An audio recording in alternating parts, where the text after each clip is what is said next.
ശരിക്കും ഒരാൾ മതി ഇത് ടേക്ക് ഓഫ് ചെയ്യാനും ലാൻഡ് ചെയ്യാനും ഓപ്പറേറ്റ് ചെയ്യാനും എല്ലാം ശരിക്കും അങ്ങനെ പറ്റത്തില്ല. അല്ല ഞാൻ പറയുന്നത് ഒരാളാണ് ഇതെല്ലാം ചെയ്യുന്നത്, മറ്റേ ആള് മോണിറ്ററിംഗ് ഇരിക്കുന്നതാണോ?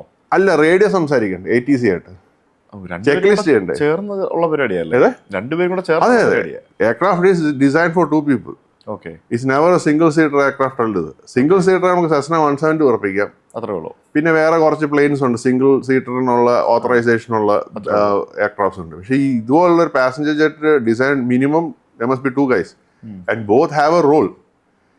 ഇയാൾ ഫ്ലൈ എന്ന് പറഞ്ഞാൽ സംസാരിക്കുന്ന ATC ആയിട്ട് ഈ പുള്ളിയാ.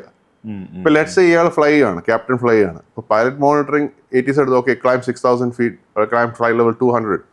അപ്പം പുള്ളിയാണ് സെറ്റ് ചെയ്യുന്നത് 200, മറ്റേ ഫ്ലൈ ചെയ്തോണ്ടിരിക്കുക. ഈ പൈലറ്റ് മോണിറ്ററിംഗ് സെറ്റ് ചെയ്യുന്നത് whenever he is manual flying the aircraft.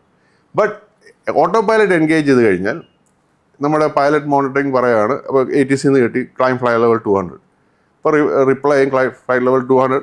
അപ്പോൾ ആ പൈലറ്റ് ഫ്ലൈയിങ് ഇപ്പോൾ ഓട്ടോ പൈലറ്റിലാണ് ഇരിക്കുന്നത്, അയാളായിരിക്കും തിരിക്കുന്നത്, not the pilot monitoring. Pilot flying ആയിരിക്കും തിരിക്കുന്നത്. Any time the guy is flying, the pilot monitoring will set everything. കാരണം രണ്ടും കൂടെ ചെയ്യാൻ പറ്റത്തില്ല അങ്ങനെ.